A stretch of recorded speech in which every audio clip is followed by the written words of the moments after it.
Olá, mentes curiosas! Bem-vindos a esta jornada intelectual. Você já sentiu uma conexão estranha e poderosa com milhares de pessoas em um cinema ou um show? Como se por um momento todos sentissem exatamente a mesma coisa. Pois bem, essa sensação não é um acidente. Ela foi projetada e aperfeiçoada e transformada em uma arma social há mais de 2.500 anos. Hoje não vamos falar de batalhas ou de heróis com espada. Vamos desvendar o verdadeiro código secreto que construiu a civilização ocidental. E a chave está em um lugar que você achava que conhecia. O teatro. Mas não como você imagina. Esqueça os aplausos e as poltronas confortáveis. Pense em uma ferramenta de engenharia social em uma escala nunca antes vista. Antes de começar, queria contar algo sobre as imagens que vocês veem. Para dar vida a esta narrativa, usei ferramentas de inteligência artificial para gerá-las. Então, pensem nelas como uma tela, uma forma de ilustrar as ideias e o ambiente do que estou contando. Nem sempre serão uma representação exata ou literal, mas um acompanhamento visual para que vocês voem com a imaginação junto comigo. Espero de coração que aproveitem. Vamos viajar para Atenas do século V a.C. Imagine a cidade. Não é só o Partenon e os filósofos de barba branca. É um lugar barulhento, cheio de tensão política, com a ameaça constante da guerra e das doenças. A ansiedade, o medo e a incerteza eram o pão de cada dia para o cidadão comum. Uma autêntica panela de pressão social. Os líderes atenienses tinham um problema. Como manter unida e funcional uma sociedade tão volátil? Como gerenciar o estresse coletivo de milhares de pessoas sem que tudo explodisse? Poderiam usar a força, claro. Mas os gregos encontraram uma solução muito mais elegante e poderosa. Uma que não controlava o corpo, mas a alma. Construíram anfiteatros imensos, como o Teatro de Dionísio, capazes de abrigar mais de 15 mil pessoas. Mas estes não eram meros locais de entretenimento. Eram laboratórios de emoções. Clínicas públicas para a alma da cidade. E sua medicina era a representação, a ficção, a história contada ao vivo e em cores. Sua primeira ferramenta foi a tragédia. Pense em obras como Édipo Rei. A história de um homem que, sem saber, mata o pai e se casa com a mãe. Um destino horrível, cheio de sofrimento e desespero. O público que assistia não ia se surpreender. A maioria já conhecia o mito perfeitamente. Então, se já sabiam o final, qual que era o ponto? O objetivo não era o quê, mas o como. O objetivo era experimentar emoções extremas em um ambiente seguro e controlado. Ver o pior cenário possível, o caos absoluto representado diante de você. Sentir o medo, a piedade, a angústia do protagonista como se fossem seus. O grande filósofo Aristóteles, que estudou esse fenômeno a fundo, deu um nome a esse processo. Chamou-o de catarse. Uma palavra que podemos traduzir como purificação ou purga. A ideia é que, ao experimentar essas emoções tão intensas através dos personagens, o espectador se libertava de suas próprias ansiedades e medos reprimidos. Era como uma limpeza emocional. Você saía do teatro sentindo-se mais leve, purificado. Seus problemas pessoais, em comparação com a tragédia de Édipo, pareciam muito menores e mais gerenciáveis. O teatro funcionava como uma válvula de escape para a pressão acumulada na sociedade ateniense. Uma genialidade psicológica, mas nem tudo era choro e sofrimento. Os gregos tinham uma segunda ferramenta, igualmente poderosa: a comédia. Autores como Aristófanes escreviam obras que hoje consideraríamos incrivelmente ousadas. Zombavam sem piedade dos políticos mais importantes, dos filósofos, dos generais e até dos próprios deuses. Isso não era só para fazer rir. A comédia era o espaço da liberdade de expressão radical. Era uma forma de criticar o poder sem provocar uma guerra civil. Permitia ao cidadão comum rir daqueles que governavam, humanizando-os e lembrando aos líderes que seu poder não era absoluto. Era, em essência, o controle social através da sátira. Imagine por um momento o político mais poderoso de Atenas sentado na primeira fila, obrigado a ouvir um ator no palco imitá-lo e zombar de suas decisões na frente de milhares de cidadãos que caíam na gargalhada. Era uma lição de humildade e um lembrete do poder do povo. Uma forma de manter o equilíbrio. Assim temos a tragédia para purgar o medo e a piedade, e a comédia para liberar a frustração e a crítica. Duas faces da mesma moeda. Dois mecanismos projetados para manter a saúde mental e a estabilidade de toda uma cidade. O teatro era uma necessidade pública, financiado pelo Estado, como hoje são os hospitais ou a segurança. Agora, a pergunta-chave do título: foi esta uma invenção exclusivamente grega? A resposta é complexa. Muitas culturas antigas tinham rituais, danças e cerimônias que incluíam elementos teatrais. Pensemos nos rituais religiosos do Antigo Egito ou nas danças tribais que contavam histórias de caça e de deuses. A diferença, e aqui está o gênio grego, é que eles foram os primeiros a sistematizá-lo, a separar a representação da religião. Transformaram-no em uma forma de arte cívica e, acima de tudo, em uma ferramenta de análise da condição humana. Não só o faziam, mas se perguntavam por que o faziam. O teorizaram. Criaram uma estrutura. O argumento, os personagens, o coro que comentava a ação, transformaram o ritual em drama. E ao fazê-lo, nos deram a linguagem que ainda usamos hoje para contar histórias, desde os filmes de Hollywood até as séries que você assiste em casa. Toda a narrativa ocidental bebe desta fonte. Mas a verdadeira reviravolta, o segredo mais profundo do teatro ateniense, não é a catarse individual, mas a coletiva. Pense nisso. 15 mil pessoas, ricos e pobres, homens e mulheres, cidadãos e estrangeiros, todos sentados juntos, respirando o mesmo ar e sentindo exatamente as mesmas emoções ao mesmo tempo. Nesse momento, as diferenças sociais eram apagadas. O ateniense deixava de ser um indivíduo isolado com seus problemas para se tornar parte de um todo, da polis, a cidade-estado. Sentia-se parte de uma comunidade unida por uma experiência emocional compartilhada. Era a criação de uma consciência coletiva em tempo real. Esta é a arma secreta de Atenas. Não eram seus barcos nem seus soldados. Era a sua capacidade de forjar uma unidade social e emocional através do teatro. Uma sociedade que sente unida, que purga seus medos unida e que ri de seus líderes unida, é uma sociedade incrivelmente forte, resiliente e difícil de conquistar. O teatro era a cola que mantinha unida a democracia ateniense. Era um treinamento cívico. Ensinava as pessoas a sentir empatia, a pensar criticamente sobre o poder e, o mais importante, a se sentir parte de algo maior que elas mesmas. Não era um passatempo. Era um pilar fundamental do Estado. Este fenômeno não desapareceu. Mutou. Hoje, a catarse coletiva não a buscamos nos anfiteatros de pedra, mas nas salas de cinema, nos estádios de futebol, nos grandes festivais de música, lugares onde nos reunimos para compartilhar uma emoção intensa com milhares de estranhos. Quando você chora com o final de um filme cercado de gente que também chora, ou quando canta uma música a plenos pulmões junto a 50 mil pessoas, você está participando do mesmo ritual que os antigos atenienses. Você está conectando com uma das necessidades humanas mais básicas, a de sentir juntos. Então, da próxima vez que você for ao cinema ou a um show, lembre-se disso. Você não está apenas consumindo entretenimento. Você está participando de um antigo e poderoso rito de coesão social. Uma tecnologia da alma inventada há milênios para nos lembrar que, apesar de nossas diferenças, no fundo, todos sentimos a mesma coisa. A tragédia, a comédia e a catarse não foram apenas gêneros literários. Foram a resposta de uma civilização à pergunta mais importante de todas: como vivemos juntos? E sua solução foi tão brilhante que seu eco ressoa até nossos dias, em cada história que nos comove, nos une e nos faz sentir por um instante um pouco menos sós. O teatro, portanto, não é um simples edifício ou uma forma de arte. É uma tecnologia da empatia, um mecanismo para sincronizar os corações de milhares de pessoas.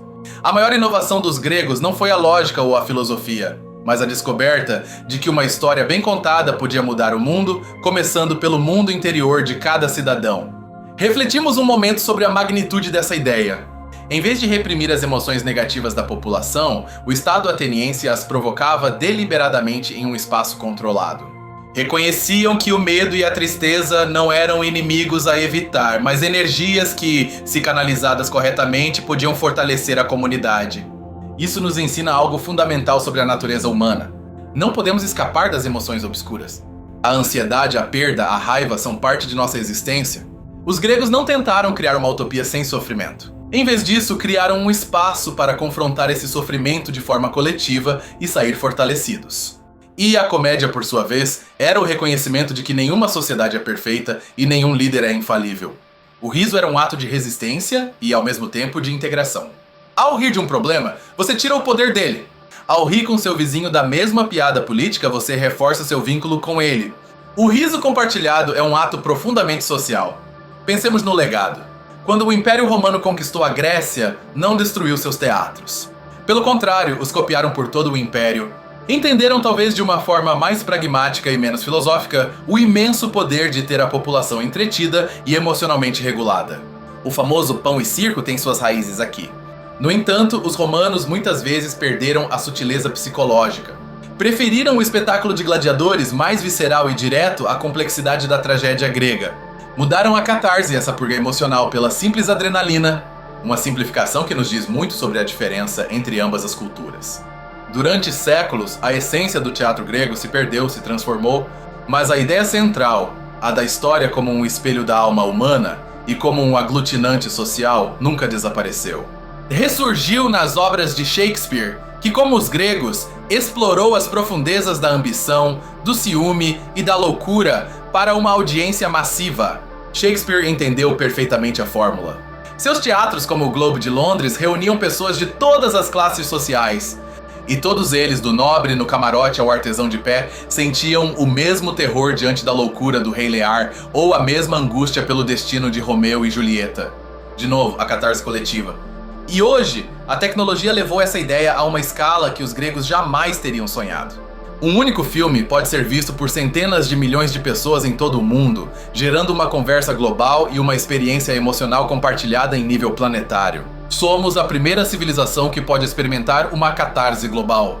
Quando um personagem de uma série muito popular morre e as redes sociais são inundadas de lamentos, estamos vendo o coro grego em ação. Milhões de pessoas comentando, processando e compartilhando a dor de uma ficção. É o anfiteatro de Dionísio, só que agora é digital e abrange todo o planeta? Voltando à pergunta inicial, foi uma invenção grega ou um fenômeno global? A resposta pode ser que o impulso de contar histórias e compartilhar emoções é universal, é humano. Mas foram os gregos que o converteram em uma tecnologia consciente, em uma arte e uma ciência da gestão emocional da sociedade. Eles nos deram o manual de instruções. Mostraram-nos que se podia construir uma comunidade não só com leis e exércitos, mas com poemas e representações. Ensinaram-nos que a empatia, a capacidade de sentir o que o outro sente, é a força social mais poderosa que existe. E essa lição é talvez mais relevante hoje do que nunca. Assim, o teatro que nasce em Atenas não é apenas uma anedota da história da arte. É a origem de uma de nossas ferramentas mais sofisticadas de sobrevivência social. Uma que nos permitiu processar nossos medos, criticar nossas loucuras e, acima de tudo, nos lembrar que fazemos parte de uma história comum. Da próxima vez que você desligar a tela depois de uma série que o absorveu completamente, reserve um segundo. Sinta esse eco emocional. É o fantasma da catarse grega. Um eco de 2500 anos que lhe sussurra que a história que você acabou de ver, de alguma forma, o mudou e o conectou aos outros. É fascinante como uma solução criada para uma cidade-estado específica, com seus problemas únicos, se tornou um modelo universal. Isso sugere que os desafios emocionais e sociais que Atenas enfrentava são, em essência, os mesmos que enfrentamos. O medo do desconhecido, a necessidade de justiça, a tensão entre o indivíduo e a comunidade. A estrutura da tragédia grega, com seu herói que comete um erro fatal por orgulho ou ignorância, continua nos falando diretamente. Vemos essa mesma hamartia, ou falha trágica, nos líderes caídos de hoje, nas celebridades que se autodestroem e até em nossos próprios erros. O teatro nos deu um vocabulário para entender o fracasso.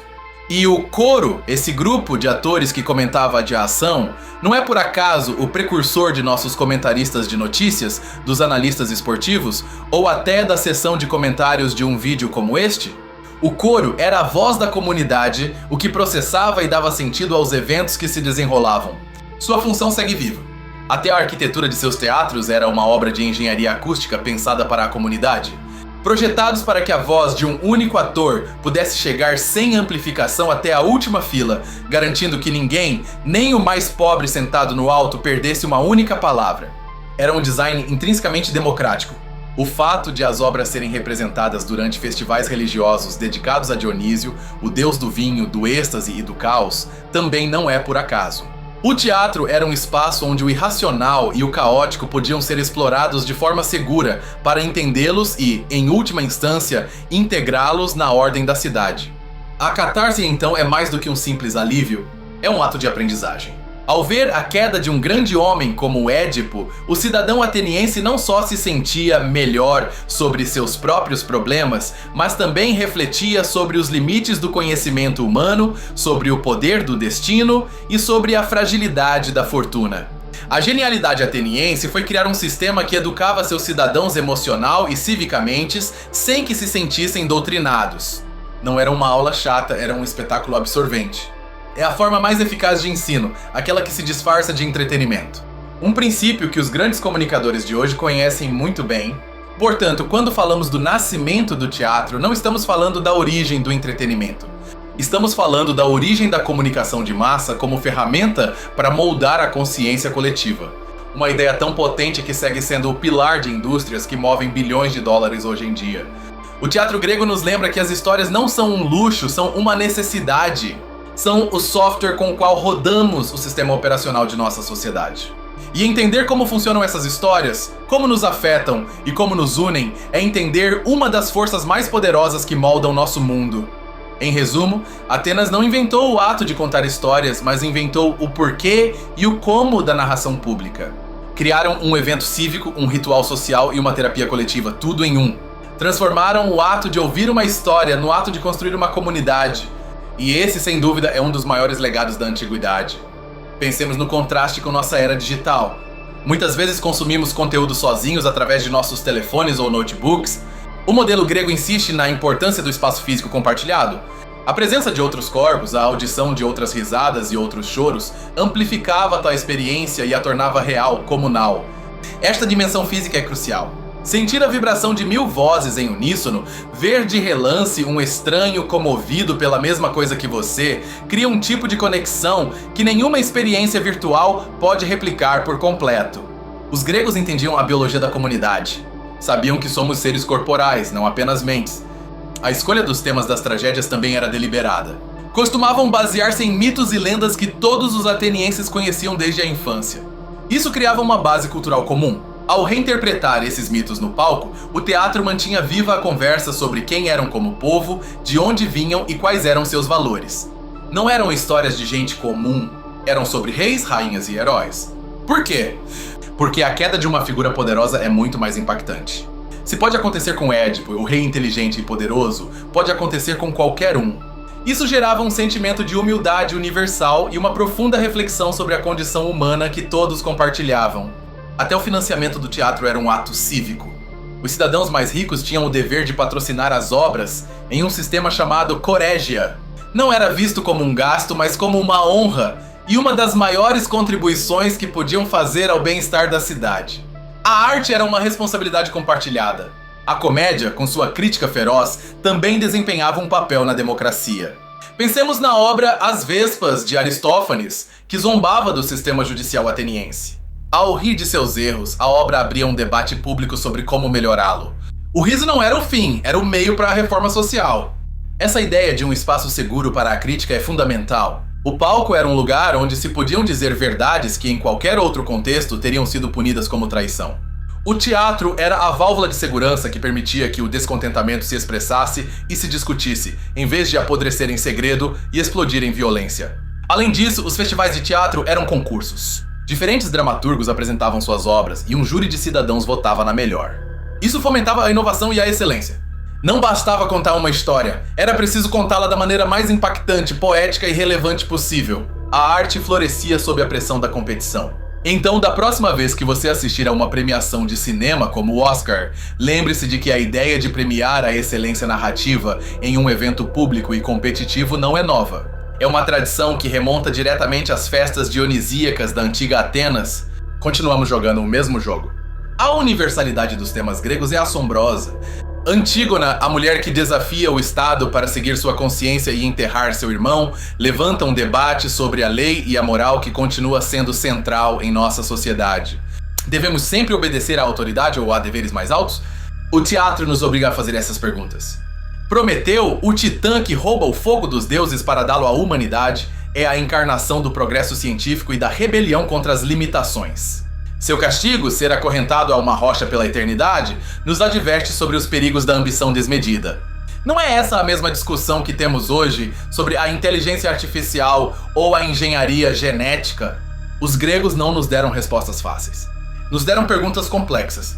O teatro não era um manual de instruções para a vida, era um ginásio para a mente e o coração.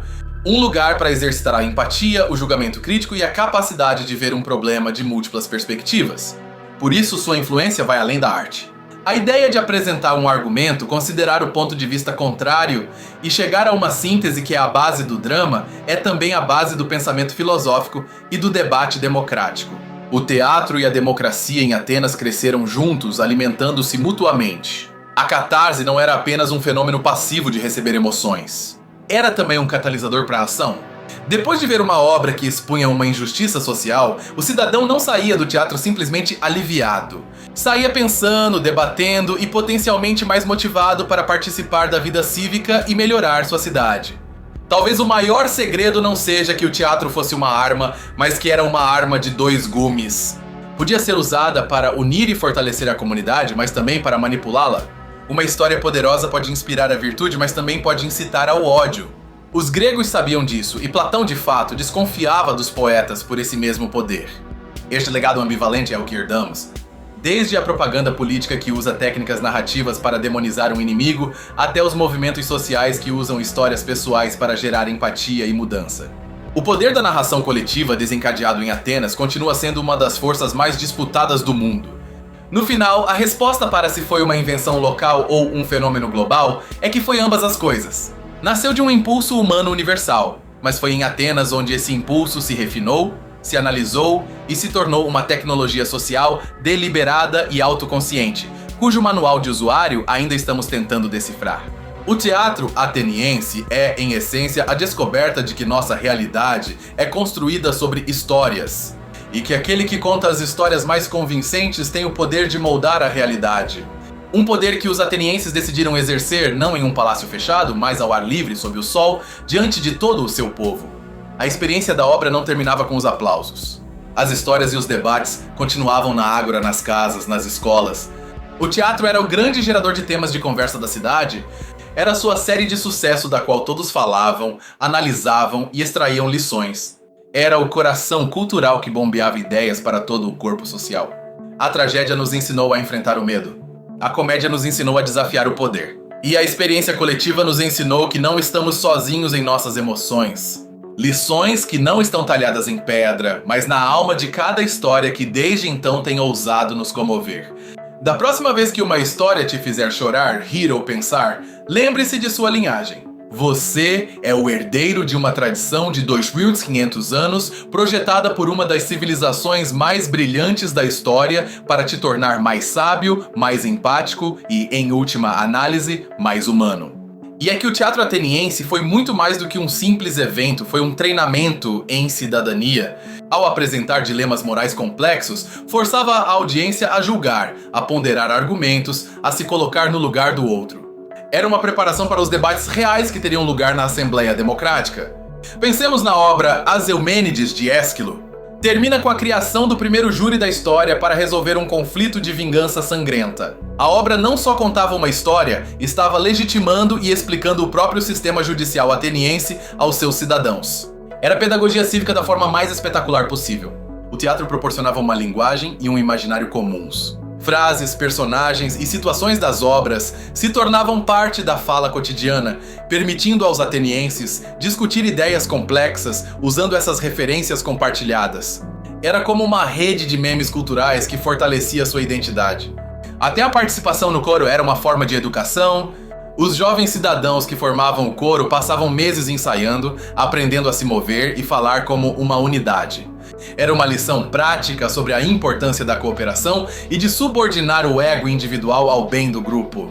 O impacto dessa invenção é tão profundo que muitas vezes não o vemos como um peixe não vê a água. A estrutura de 3 atos, o conceito de um protagonista com um objetivo, o arco de personagem, o clímax e a resolução. Todo esse DNA narrativo foi isolado e replicado pela primeira vez nessas colinas de Atenas. No final, o teatro grego é um monumento à ideia de que a forma mais elevada da vida pública não é apenas a política ou a guerra, mas a autorreflexão coletiva. A capacidade de uma sociedade de se olhar no espelho com seus defeitos e grandezas e aprender com essa imagem não era uma fuga da realidade.